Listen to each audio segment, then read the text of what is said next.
Brought to you by NBC bearing, भारताची पहिली bearing उत्पादक। अंजली दमनिया यांनी काही वेळापूर्वी पत्रकार परिषद घेत उपमुख्यमंत्री अजित पवारांनी पार्थ पवारांनी केलेल्या जमीन घोटाळ्याच्या संदर्भात तात्काळ राजीनामा द्यावा, अन्यथा मी गृहमंत्री अमित शाह यांची भेट घेणार असल्याचे देखील या ठिकाणी सांगण्यात आलेलं आहे।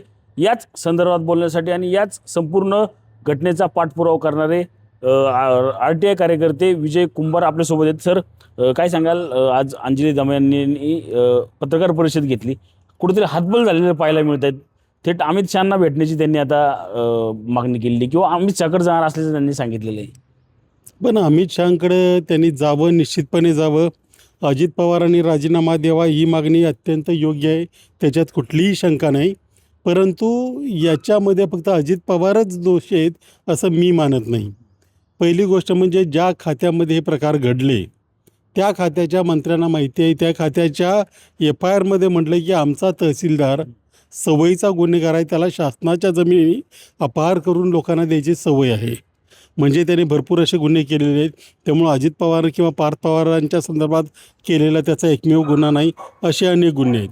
पोलिसांकडे प्रकार गेलं, त्यांच्याकडे अजून पार्थ पवारचं नाव नोंदवलं गेलं नाही। अजित पवार पार्थचे वडील म्हणून दोषी आहेत, तितकेच बाकीची दोन्ही खाती, त्याच्यामध्ये जर राज्यमंत्री आहेत का कॅबिनेट मंत्री आहेत त्यांनी ठरवावं, तेही दोषी आहेत, त्यांचाही राजीनामा झाला पाहिजे, ही माझी मागणी आहे। कारण एकाला दोषी ठरवून कसं चालेल ना? अजित पवारांच्या मुलाने समजा एक घोटाळा केला, तर या ज्या खात्यामध्ये हे अधिकारी आहेत त्यांनी आतापर्यंत किती असे केले असतील? आता जवळपास महिना होत आला, त्या तहसीलदारांनी आणखी किती असे गुन्हे केलेत याची माहिती आपल्यासमोर अजून आलेली नाही।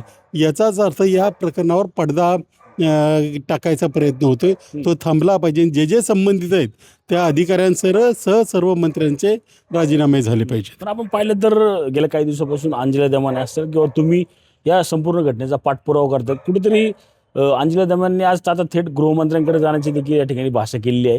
म्हणजे राज्यात कुठेतरी शासन दिसत नाही असं वाटतंय का? हां, आता शहांकडे जाऊन काय होणार आहे मला माहिती नाही, पण तो राज्यात शासन दिसत नाही एवढं मात्र 100%। कारण याच्यावर हा एक घोटाळा आता काही मोठी नावं असल्यामुळं गाजतोय, तसे 5-6 घोटाळे पुण्यामध्ये आहेत, त्याच्यामध्ये इकडून तिकडून सगळे राजकारणीच आहेत, कुणावरही कारवाई होत नाही। याचा अर्थ शासनातले लोक या घोटाळ्यांना सामील आहेत म्हणून ती कारवाई होत नाही, आणि त्यामुळेच मग कधी अंजली दमनिया म्हटल्या तसं फ्रस्ट्रेशन येतं। मागणी करायचं तरी कुणाकडे? आता मागे मी म्हटलं होतं ही जी समिती आहे ही समिती एकदम चुकीची आहे, अगदी पहिल्या दिवशी म्हटलं होतं। कारण ज्यांच्यावर सुपरविजनची जबाबदारी होती, ज्यांच्यावर हे सगळं थांबवण्याची जबाबदारी होती, तेच सगळे या समितीमध्ये आहेत। ते काय वेगळं करणार आहेत? ते आता आपल्याला दिसतंय, कोणाला 4 डिसेंबर दिली, 6 डिसेंबरला या समितीची मुदत संपते। आता सगळ्यांनी 4 डिसेंबर तारखा दिल्या, मग ते काय ते शीतल तेजवानीला असेल किंवा आणखी पार्थ पवारची ती कंपनी आहे त्याला, म्हणजे काय महिनाभर यांनी केलं काय? शेवटच्या दिवशी अगदी त्याच्यातल्या इन्व्हॉल्व लोकांना तुम्ही बोलवत आहेत, म्हणजे अजूनही कुठेतरी आता याच्यात माझी शंका अशी आहे की हे प्रकरण आता काही ना काही करून कोर्टात एकदा खेचलं की मग फ्रस्ट्रेशन अंजली दमनियांना आणखी येईल, कारण पुन्हा ती काही वर्ष त्याच्यामध्ये जातील। त्यामुळे हा सगळा डाव आहे आणि हा लोकांनी समजला पाहिजे। आमच्यासारख्यांना फ्रस्ट्रेशन येतं हा भाग वेगळा आहे, कारण मागणी कुणाकडे करायची हा प्रश्न आता येतोय, आणि एकाचीच का करायची, सगळ्यांची का नाही? याच्यातलं खरं तर जे अधिकारी आहेत आता या समितीमध्ये इन्व्हॉल्व, त्या सगळ्यांना बाजूला करून त्रयस्थ ज्युडिशियल इन्क्वायरी व्हायला पाहिजे याची, तरच काहीतरी त्याला अर्थ राहील। पाहिलं की यात मुद्रांक शुल्कला देखील वारंवार त्यांना वेळ वाळून मिळतोय।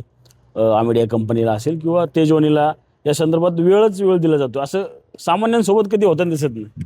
याचं कारण असं आहे की हे प्रकरण सगळ्यांना आता थंड बस्त्यामध्ये टाकायचं आहे, लोक विसरतील हळूहळू। कारण आपली सामूहिक विस्मरण शक्ती जोरदार असते, लोकांच्या लक्षात काही राहत नाही। त्याच्यामुळं काही दिवस, आणखी 1 महिना 15 दिवस गेले की लोक हे सगळं विसरतील आणि मग त्यांना हवं ते करता येईल, म्हणून याला उशीर होतोय। पहिल्या दिवशी म्हटलं होतं की एवढी मुदतीची गरज होती, गुन्हा घडल्यानंतर चौकशीला वेळ द्यायची गरज नाही। शासनाच्या जमिनी हे काय प्रॉपर्टी आहे, ती प्रॉपर्टी कुणीतरी बळकावलेली आहे, तातडीने गुन्हे दाखल पाहिजे होते, तातडीनं अनेकांना अटक व्हायला पाहिजे होती, परंतु तसं दिसत नाही। कारण चौकशी करायची कोणाची इच्छा आहे असं मला अजिबात वाटत नाही।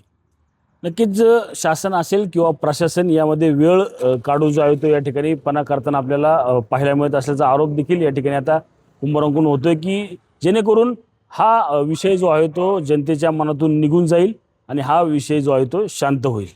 Ranjit Jadhav, TV9 Marathi, Pimpri Chinchwad. Brought to you by NBC bearing, भारताची पहिली बेअरिंग उत्पादक.